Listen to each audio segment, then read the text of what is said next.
welcome to the Fantasy Football Quick Fix. I am Richard from the DipsyDudes, here to take you through the players for your consideration in game week 35. Now, we've just come off a huge double game week, and now it is time to start planning for the next huge double game week. That's game week 37, where Arsenal and Sunderland will be doing double duty. And now is the time to start slowly loading your team with Arsenal players. Do it quietly over the next couple of weeks. It'll save you points in the penultimate game week. No need to start loading players in game week 37. Get planning now. Now, this time last week, their game against Hull at the KC Stadium would have been a given. We would have been loading our team with defenders like Bellerin at 4.5 million, who has been collecting points like they're going out of fashion the last 3 game weeks. He's a definite good shout going forward, with the Gunners hosting Swansea and Sunderland in the next few weeks. But the guarantee of a clean sheet this weekend has gone out the window. This is the major problem with this time of the season. We are trying to make rational decisions in an irrational time.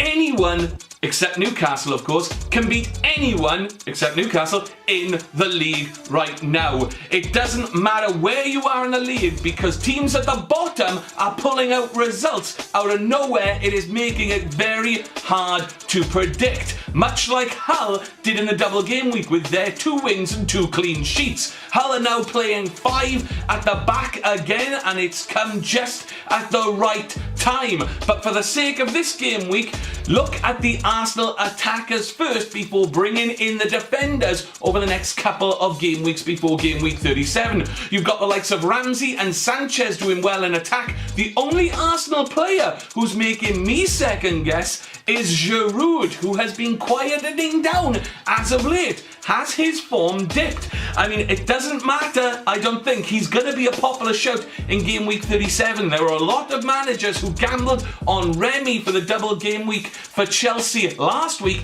and were burnt by it. And I think a lot of them are going to naturally migrate to Giroud. But I still question whether the form has gone from the Frenchman.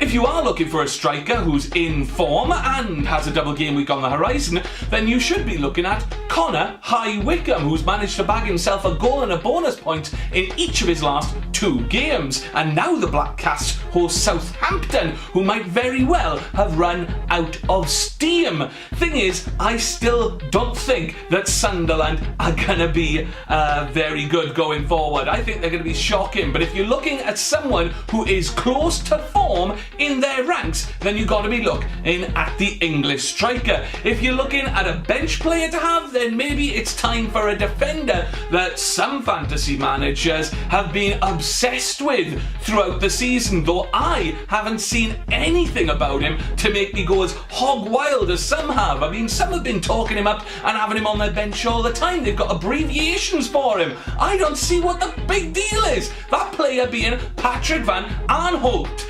He was in a dream team like months ago, which was enough to get some managers' blood pumping.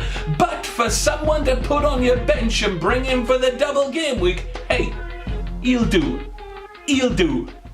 Mind you, you don't want to get one of those double game week players in your team just yet, especially Leicester players. Home to Newcastle this weekend. You got to imagine that the Foxes' form will continue. We've been talking about the players the last couple of weeks. Vardy, Cambiasso, Morgan, etc. You know the score with the Foxes. Just stick with them for 1 more week minimum. Seeing as it is Mayweather versus Pacquiao on Saturday, I'm going to use a boxing analogy to describe Newcastle right now. They are like a boxer leaning on the ropes, getting the hell beaten out of them with 10 seconds to go in the round. They can't stop the punches and they can't fight back. The only thing that's going to stop them from getting knocked out is the bell ringing. Point being, the only thing that's going to save Newcastle's Premiership status is the teams below them running out of games to catch them. Can Manchester United finally turn things round and get back in the points? Home to West Brom this weekend, followed by a trip to Palace in game week 36. If they want to secure Champions League football, they need some wins and some goals from their top players. The Baggies have one win away in 2015, so now is the time to show faith in Mata again at 8.5 million. 2 quiet game weeks after getting 30 points in 3 games. Now is the time for him to get back in form, so he might be worth a punt for you. Finally, it's going to be another game week 2 lump on the Chelsea defence as they host Crystal Palace. You should have loaded up with them in the last game week thanks to the double game week, and I would say stick with them because the bus is going to stay parked. The thing with Palace is that manager Alan Pardew has a very distinct style that he has brought from Newcastle. That being looking awesome for 5 games and then looking atrocious for 5 games. World class to ridiculous, just like that. And going to the bridge when the champions-elect continue their victory tour isn't going to help their chances of changing their luck. It's all about the 6-pointers for the Chelsea defence, so load up now. Finally, before we leave, I've been hyping the last couple of weeks that we will be having an end-of-season fantasy football fix awards show, and I can officially announce that voting is open now. You can head on over to the link in the description just down below. We'll also put a link on the screen for you as well to click on over and head on over to the survey. There are 6 awards for you to vote in. Most Improved Player, the floppiest flop who ever flopped award for worst player of the season, the out of nowhere award for best newcomer, it's a woo, it's a steal, it's a sight of the fucking century award for best bargain player, the Where Are They Now award for player who started great and disappeared during the season, and finally the Fantasy Football Fix player of the season. Voting is open now and the award ceremony will be taking place in game week 38. So get involved now.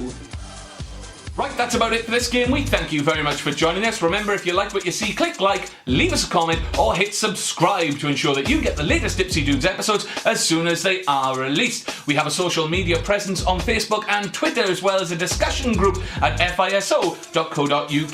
Links to the descriptions down below, where you will also find the link to the Fantasy Football Fix End of Season Awards voting. Remember, it's down there, and that's going to be our special for Game Week 38. It's going to be the Fantasy Football Fix Awards End of Season Extravaganza for Game Week 38, so look out for that one.